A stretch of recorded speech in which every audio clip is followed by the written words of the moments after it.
As COVID-19 slowly fades from the headlines and the world starts to recover, some facets of life begin to return to a sense of normalcy. For those that travel around, it means a dusting off of the suitcase and an unsticking of the frequent flyer card from the back of the wallet. The slight sense of excitement and the trip to the airport, wondering how it will all turn out. For me today, it's an evening trip from Newcastle to Brisbane. But there's something a little different to what I was used to. The upheaval of COVID on the airlines has forced changes. If you're looking to go somewhere, you might notice these. Flight times have changed, and so have aircraft.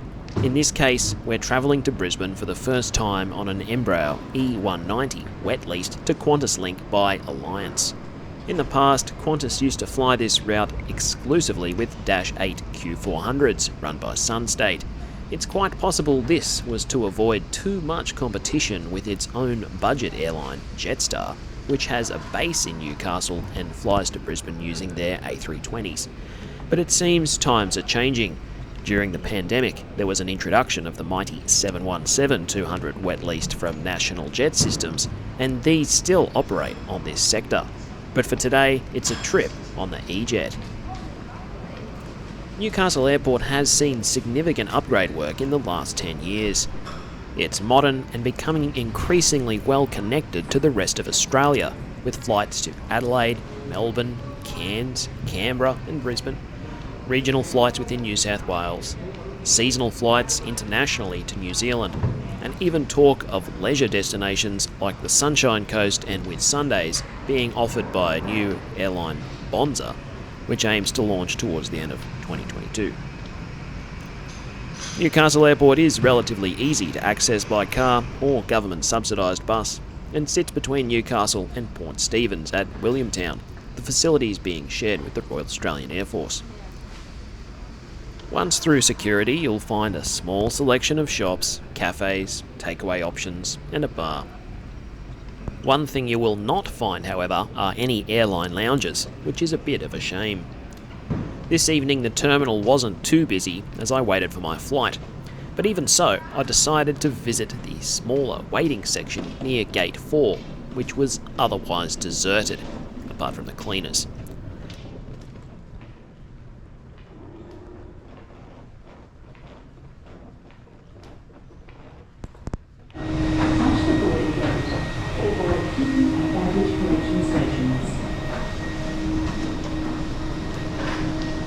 I soon received the news that the flight had been delayed by 50 minutes.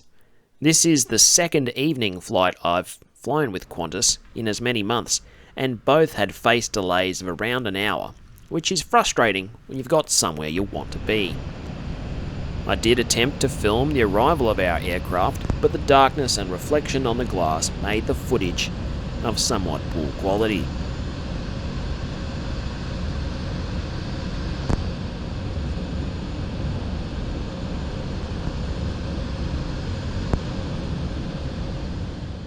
Before long, however, it was time to board.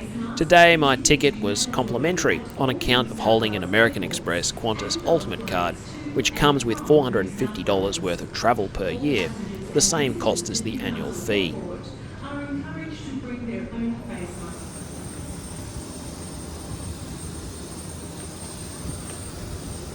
Our aircraft today remains painted in the Alliance Airlines scheme, but the fleet is being progressively repainted to the familiar red-tailed livery of QantasLink. There was even a crew announcement that this was taking place.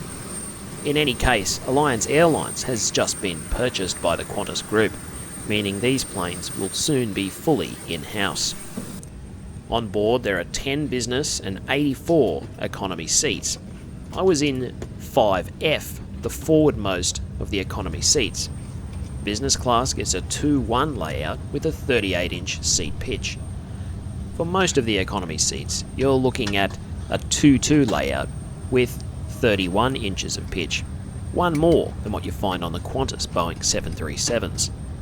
The seats recline and are wider than those found on the aforementioned Dash 8. Welcome aboard everyone, my name is Rachel, your cabin manager, and joining me in the cabin is Michelle. The headrest is fixed. There's an overhead bin space, but it is smaller than what is found on other aircraft, and my bag had to sit lengthwise to fit. The aircraft has no PowerPoints or entertainment, other than the Qantas magazine, which has made a return post-COVID, or any electronic devices you bring yourself. Now that's all the boring stuff, but what about today? Well, row 5, it seems, is a bit of an anomaly. It sits behind the half bulkhead separating economy from business, and it seems as though it's the one that benefits the most from the cabin spacing. There's a heap of room in front of me. I got my phone out, played around, and I estimate that there is over a metre or 40 inches of room here. Now that's better than business. What's more, I still have this cutout to put my feet through if I stretch right out, or possibly put a small bag under. And there's no curtain in use dividing the classes, so I don't at all feel claustrophobic. I'm 183 centimetres and weigh 100 kilos, and I had no problems feeling comfortable in this economy seat. For our departure, here's something for you aviation fans. Normally a runway 12 departure at Newcastle involves a taxi down Alpha, but today, for the first time, I experienced a backtrack down 30. We reached the end, did our 180 and departed.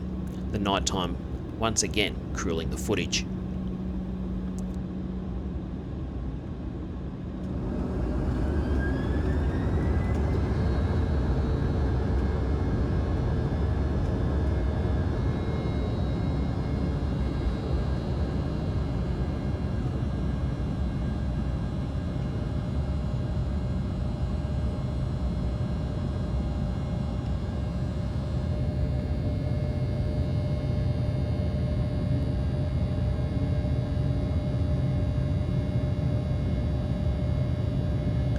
Now with a 1 hour flight, there's no great expectation to be served food of amazing quantity. But even so, the offerings have been in steady decline over the years to the point where I think to go any further would be to remove the food altogether. And if that were the case, then Qantas would lose a point of difference over the budget airlines, and they probably won't do this, even on the regional routes. Since there's no seat in front of you, your tray table folds out from the armrest. You could have it folded in half for just a drink, but the lack of a cutout means you might do this at your own risk. The snack and drink provided were adequate. I don't need to wax lyrical about chips and dip.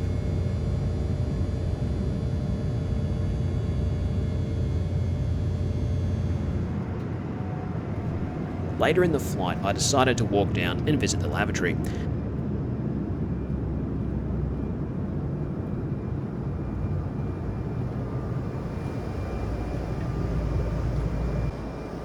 I found this to be completely unexciting, which for economy is fine. There was nothing bad about it, the cubicle wasn't too small, there's only one lavatory for economy at the back, and another at the front for business.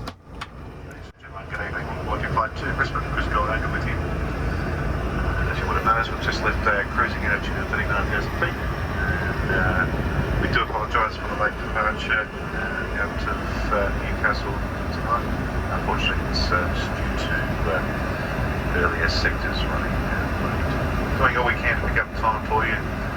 At this stage, we should have you disembarking at 20 minutes past 7. And the ground in Brisbane, say light easterly breeze, about 10 kilometres, and temperature is 22 degrees. Thank you, we hope you enjoy it. Before long, it was time for a descent through clouds in for landing at Brisbane.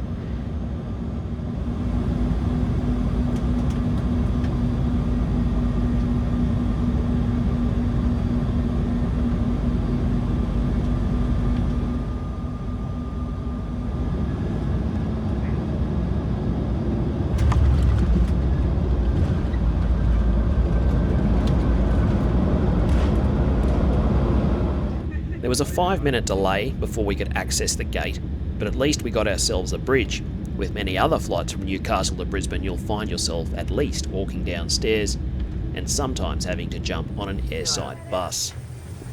So, to sum up, the trip was delayed but otherwise uneventful, but the thing to take away is that if you're booking a QantasLink flight on the E-Jet, get yourself into row 5 and you'll have business legroom for a fraction of the business cost. And if you're normally a business flyer, but you're coming from somewhere that has no lounge, well, to me, it's a no-brainer. Thanks for watching.